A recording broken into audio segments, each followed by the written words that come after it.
Araw-araw na pagbasa ng Biblia, Araw 176.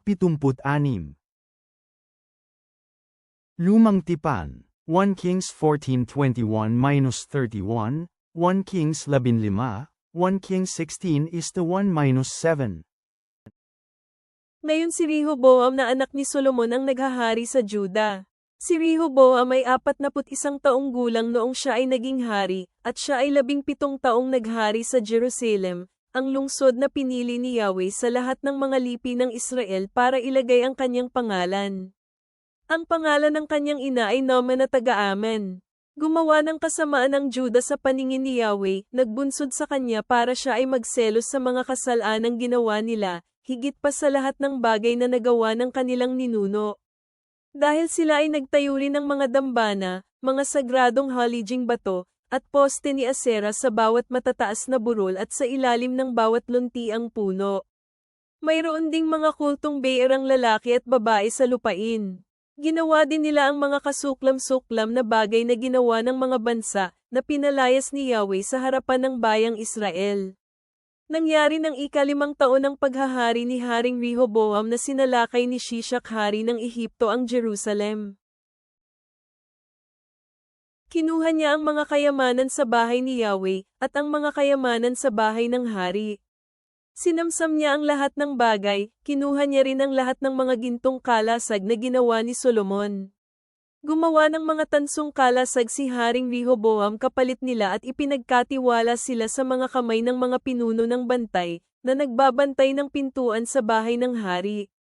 Ito ay nangyayari kapag pumapasok ang hari sa bahay ni Yahweh, dala-dala ito ng mga bantay, pagkatapos sila ay ibabalik nila sa himpilan ng bantay.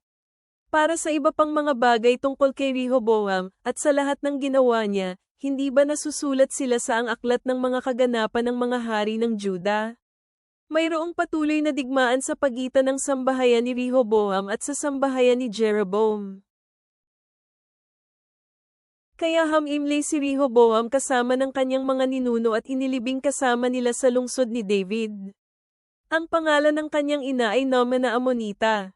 Si Abias na kanyang anak na lalaki ang naging hari na kanyang kahalili.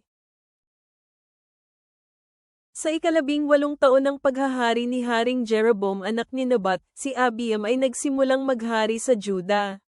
Siya ay naghari sa Jerusalem sa loob ng 3 taon. Ang pangalan ng kanyang ina ay Maacah, ang anak ni Absalom. Lumakad siya ayon sa mga kasalanan ng mga nauna sa kanya, ang kanyang puso ay hindi nakalaan kay Yahweh na kanyang Diyos na tulad ng puso ni David, na kanyang ninuno.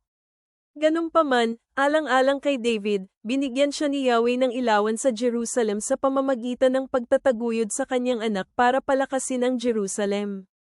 Ginawa ito ng Diyos dahil ginawa ni David ang tama sa kanyang paningin, sa buong buhay niya hindi siya tumalikod sa anumang inutos sa kanya, maliban na lang sa ginawa niya kay Urias na Hittite.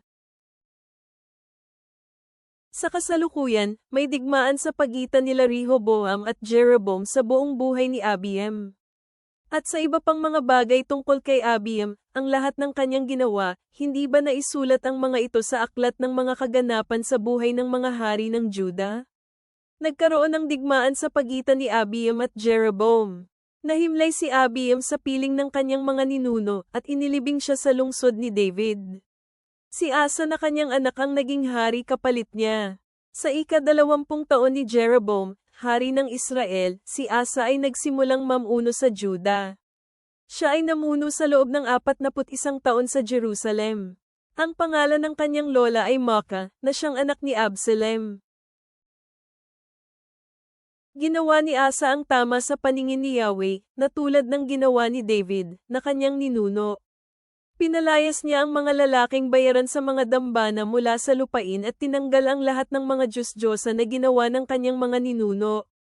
Tinanggal niya rin si Maacah, ang kanyang lola sa pagiging reyna dahil gumawa ito ng isang kasuklam-suklam na rebulto mula sa poste ni Asera. Pinutol ni Asa ang kasuklam-suklam na rebulto at saka sinunog sa lambak ng Kidron. Pero ang mga dambana ay nanatiling nakatayo. Ganunpaman, ang puso ni Asa ay ganap na nakalaan kay Yahweh sa buong buhay niya. Dinala niya sa tahanan ni Yahweh ang lahat ng mga bagay na inihandog ng kanyang ama at ang kanyang mga handog kay Yahweh, mga bagay na gawa sa ginto at pilak. May digmaan sa pagitan nila Asa at Baasa na hari ng Israel, sa buong buhay nila. Mapangahas na kumilos si Baasa na hari ng Israel laban sa Juda at itinayo ang Rama, para mapigilan niya ang sinuman na makapasok o makalabas sa lupain ni Asa hari ng Juda. Kaya kinuha ni Asa ang lahat ng mga pilak at ginto sa taguan ng mga kayamanan ng templo at ng palasyo ng hari. Inabot niya ito sa kamay ng kanyang mga lingkod at inutusan silang dalhin ito kay Ben-Hadad, anak ni Tabramon anak ni Hezian, ang hari ng Aram na nakatira sa Damasco. Sinabi niya, magkaroon tayo ng kasunduan, na tulad ng kasunduan na mayroon ang mga ama natin. Tingnan mo, pinadalhan kita ng mga pilak at ginto. Putulin mo na ang kasunduan mo kay Baasa na hari ng Israel, para hayaan na niya ako. Nakinig si Ben-Hadad kay Haring Asa at ipinadala ang mga pinuno ng kanyang mga hukbo, at kanilang sinalakay ang mga lungsod sa Israel. Sinalakay nila ang Ijen, Dan, Abel Bet-Makkah, at ang buong Sinarei, kasama ng lahat ng lupain ng Neftali. Nang marinig ito ni Haring Baasa, itinigil niya ang pagtayo ng Rama at bumalik sa Tirza. At gumawa ng proklamasyon para sa buong Juda si Haring Asa. Walang sino man ang hindi sakop nito. Dinala nila ang lahat ng mga troso at mga bato na ginagamit ni Haring Baasa para itayo ang Rama. Ginamit ni Haring Asa ang mga ito para itayo ang Geba ng Benjamin at Mispa. At sa iba pang mga bagay tungkol kay Asa, ang kanyang kadakilaan, ang lahat ng kanyang ginawa, ang lahat ng mga lungsod na kanyang itinayo, hindi ba naisulat ang mga ito sa aklat ng mga kaganapan sa buhay ng mga hari ng Juda? Pero nang siya ay tumanda na, nagkaroon siya ng sakit sa paa. At si Asa ay nahimlay kasama ang kanyang mga ninuno at inilibing sa lungsod ni David na kanyang ama. Si Jehoshaphat na kanyang anak ang naging hari kapalit niya. Si Nadab na anak ni Jeroboam ang naging hari ng Israel noong 2 taon ng paghahari ni Asa sa Juda. Naghari siya sa Israel ng 2 taon. Ginawa niya ang masama sa paningin ni Yahweh at sumunod sa yapak ng kanyang ama, at sa kanyang sariling kasalanan, na humikayat sa buong Israel para magkasala. Nagplano ng pagtataksil laban kay Nadab si Baasa na anak ni Ahiyas na mula sa pamilya ni Isakar. Pinatay siya ni Baasa sa Gibiten, na sakop ng Filisteo, dahil sina Nadab at ang buong Israel ay lumusob sa Gibiten. Sa 2 taon ni Haring Asa ng Juda, pinatay ni Baasa si Nadab at naging hari kapalit niya. At nang siya ay naging hari, pinatay ni Baasa ang lahat ng pamilya ni Jeroboam.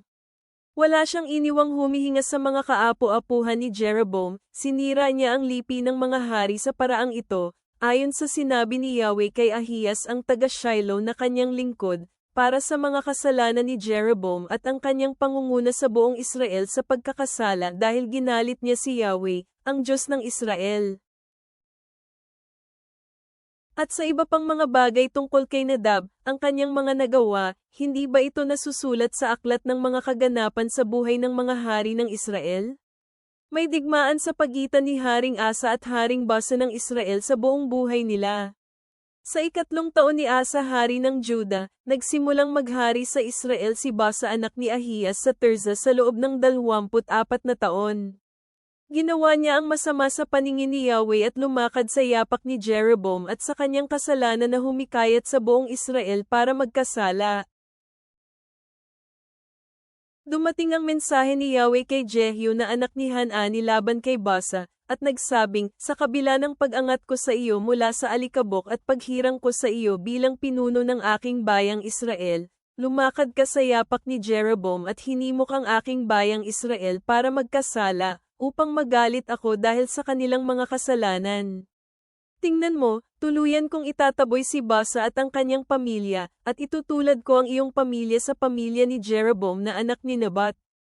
Kakainin ng mga aso ang sinumang nabibilang kay Baasa na mamamatay sa lungsod, at ang mga ibon sa himpapawid ay kakainin ng sinumang mamamatay sa mga parang.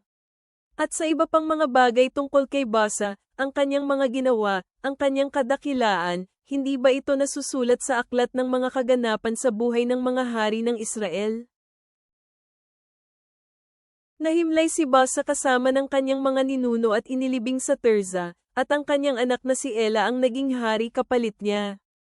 Kaya dumating ang mensahe ni Yahweh laban kay Basa at sa buo niyang pamilya sa pamamagitan ni Propetang Jehu na anak ni Hanani dahil sa mga masasamang bagay na ginawa ni Basa sa paningin ni Yahweh, na nagpagalit sa kanya sa pamamagitan ng kanyang mga ginawa na tulad ng pamilya ni Jeroboam, at dahil sa pagpatay niya sa buong pamilya ni Jeroboam.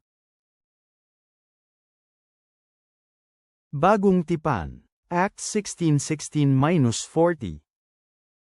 Nangyari nga, habang kami ay patungo sa lugar ng panalanginan, nasalubong namin ang isang batang babae na may especially rito ng panghuhula. Nagdadala siya sa kanyang mga amo ng maraming pakinabang sa pamamagitan ng panghuhula. Sumunod ang babaeng ito kay Pablo at sa amin at sumigaw, na nagsasabing, ang mga taong ito ay mga lingkod ng kataas-taasang Diyos. Nagpapahayag sila sa inyo ng daan ng kaligtasan. Ginawa niya ito sa loob ng maraming araw.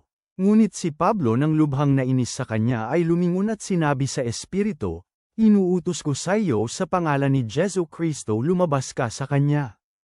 At agad itong lumabas. Nang makita ng kanyang mga amo na ang kanilang pag-asa sa pinagkakakitaan ay nawala, sinunggaban nila si Pablo at Silas at kinaladkad sila sa pamilihan at iniharap sa mga may kapangyarihan. Nang dinala sila sa mga hukom, sinabi nilang, Hudyo ang mga taong ito at sila ay gumagawa ng maraming kaguluhan sa ating lungsod. Nagtuturo sila ng mga bagay na hindi naaayon sa ating batas upang tanggapin o gawin bilang mga Romano. At nagkaisa ang napakaraming tao laban kina Pablo at Silas, pinunit ng mga hukom ang kanilang mga damit at nag-utos na hampasin sila ng pamalo. Nang mapalo na sila ng maraming beses, ipinatapon sila sa bilangguan at inutusan ang bantay ng bilangguan na sila ay bantayang maigi. Pagkatapos niyang matanggap ang utos na ito, pinasok sila ng bantay sa kaloob-looban ng bilangguan at ikinadina ang kanilang paa sa pagitan ng dalawang mabibigat na kahoy. Nang maghahating gabi na sina Pablo at Silas ay nananalangin at umaawit ng mga himno sa Diyos, at nakikinig ang ibang bilanggo sa kanila. Biglang may malakas na lindol, kaya't ang mga pundasyon ng bilangguan ay nayanig, at agad nagbukas ang lahat ng mga pintuan, at nakalas ang kadena ng bawat isa. Nagising ang bantay sa kanyang pagkakatulog at nakitang bukas ang mga pintuan ng bilangguan, hinugot niya ang kanyang espada at magpapakamatay na sana, dahil inakala niyang nakatakas ang mga bilanggo. Ngunit sumigaw si Pablo nang may malakas na boses na nagsasabing, huwag mong saktan ang iyong sarili, narito kaming lahat. Humingi ng ilaw ang bantay ng bilangguan at nagmamadaling pumasok na nanginginig sa takot at nagpatira pa kina Pablo at Silas, at inilabas sila at nagsabing, mga Ginoo, ano ang dapat kong gawin upang maligtas? Sinabi nila sa kanya, manampalataya ka sa Panginoong Hesus at ikaw ay maliligtas, ikaw at ang buo mong sambahayan. Ipinahayag nila ang salita ng Panginoon sa kanya, kasama ang lahat sa kanyang tahanan. Nang gabing yun kinuha sila ng bantay ng bilanguan sa oras ding yun at hinugasan ang kanilang mga sugat at siya at ang lahat ng kanyang sambahayan ay agad na nabautismuhan. Dinala niya si Pablo at Silas sa kanyang tahanan at naghain ng pagkain para sa kanila. Siya ay lubhang nagalak kasama ang lahat ng kanyang sambahayan, dahil lahat sila ay nanampalataya sa Diyos. Nang umaga na, nagpaabot ang mga hukom ng pahayag sa mga bantay, na nagsasabing, hayaan na ninyong makalaya ang mga lalaking iyon. Ibinalita ng bantay ang mensahe kay Pablo, na nagsasabing, ang mga hukom ay nagpaabot ng mensahe sa akin na kayo ay palayain na, kaya ngayon ay lumabas na kayo at humayo na may kapayapaan. Ngunit sinabi ni Pablo sa kanila, hayagan nila kaming hinampes, mga Romano kaming hindi nahatulan at pinatapon kami sa bilangguan, at ngayoy palalayain kami ng lihim. Hindi maaari, hayaan ninyo sila mismo ang pumarito at dalhin tayo palabas. Binalita ng mga bantay ang mga salitang ito sa mga hukom, natakot ang mga hukom nang kanilang marinig na sina Pablo at Silas ay mga Romano. Dumating ang mga hukom at nagmakaawa sa kanila, at nang inilabas nila sila sa bilangguan, pinakiusapan nila si Pablo at si Silas na umalis na sa lungsod. Kaya lumabas na ng bilangguan sina Pablo at Silas at nagtungo sa bahay ni Lydia. Nang makita ni Pablo at Silas ang mga kapatid, pinalakas nila ang kanilang kalooban at sila ay umalis mula sa lungsod. Mga kawikaan. Proverbs 15:21-30. Ang kahangalan ay kasiyahan ng hindi nag-iisip, pero ang siyang nakauunawa ay naglalakad sa tuwid na daanan. Ang mga balak ay namamali kapag walang payo, pero kapag marami ang tagapayo sila ay nagtatagumpay. Ang tao ay nakakahanap ng kaligayahan kapag siya ay nagbibigay ng matalinong sagot, napakabuti ng napapanahong salita. Ang landas ng buhay ay gabay pataas para sa marurunong na tao, upang siya nawa ay makalayo mula sa syol na nasa ilalim. Winawasak ni Yahweh ang pamana ng mapagmataas, pero pinapangalagaan niya ang ari-arian ng balo. Kinasusuklaman ni Yahweh ang mga kaisipan ng mga masasamang tao, pero ang mga salita ng kagandahang loob ay busilak. Nagdadala ng gulo ang magnanakaw sa kanyang pamilya, pero mabubuhay ang siyang galit sa mga suhol. Ang pusong gumagawa ng tama ay nag-iisip bago sumagot, ngunit ang bibig ng masasama ay ibinubuhos ang lahat ng kasamaan nito. Si Yahweh ay malayo sa mga masasamang tao, pero naririnig niya ang panalangin ng mga gumagawa ng tama. Ang ilaw ng mga mata ay nagdadala ng kasiyahan sa puso, at ang mabuting mga balita ay mabuti sa katawan. Ama naming nasa langit, kami ay lumalapit sa iyo nang may mapagkumbabang puso, na nagbubulay-bulay sa mga aral mula sa iyong salita. Habang nakikita namin ang mga bunga ng pagsuway sa buhay ng mga hari ng Israel, ipaalala mo sa amin na hanapin ang iyong karunungan at gabay sa aming mga desisyon. Tulad ng pananatiling tapat ni Pablo at Silas sa kanilang mga pagsubok, tulungan mo kaming magalak sa aming kalagayan at magtiwala sa iyong pagliligtas. Naway mapuno ang aming puso ng kagalakan at ang aming mga labi ng papuri, habang pinipili namin ang landas ng katwiran na itinakda sa mga kawikaan. Palakasin ang aming pananampalataya habang kami ay naglalakad kasama mo. Amen.